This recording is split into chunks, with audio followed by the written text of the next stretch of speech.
Hey, we led the show with the capital markets, the NGX. Efosa Aluya talking about what's going on with the whole T+1 situation there. So, look, it's so much going on, huh? All right, corporate leaders are urging women to demand greater influence in boardroom decisions, saying having a seat at the table is no longer enough as businesses face new challenges. Gender diversity, ladies and gentlemen. Speaking at the CLOD Nigeria Women's Directors Biennial Conference in Lagos, Speaker said presence is no longer enough. They said women must also shape decisions, lead companies, and be ready to respond to challenges such as artificial intelligence, economic uncertainty, and other global business issues. The former Lagos State Governor, Babatunde Fashola, who just celebrated his 63rd birthday, said women have already known, or rather shown, strong leadership across both the public and private sectors. He added that leaders should be judged by their competence and results, not their gender. Well, I wouldn't put it quite as setbacks. I think that the impact and the defining role that women play, as I said in the speech, they are responsible for bringing the other half of the human civilization here.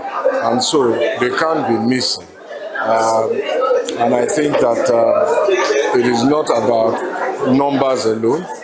The quality of the impact that they have had in shaping our environment, our lives, mentoring, nurturing, and that is very, very commendable power that perhaps we overlook because of the aggressive, risk-taking, competitive edge that men tend to represent, rather than the more cautious, nuanced, and encouraging and developmental contributions that women make. We reflect on the history of women in corporate governance. We can see a clear multi-generational trajectory. A few decades ago, the struggle was simply about entry, securing a single seat, breaking through an invisible but incredibly dense glass ceiling. Women fought for visibility and fought to be counted.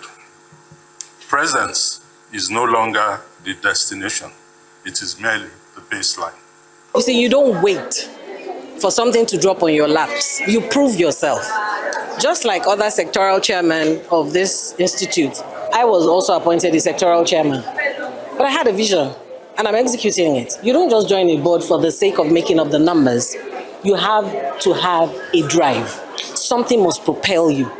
It is that thing that gives you that strategic edge. Because without that, it's just purely just another face on the table. And you don't want to be seen as just that odd pretty face on the table. You actually do want to add value.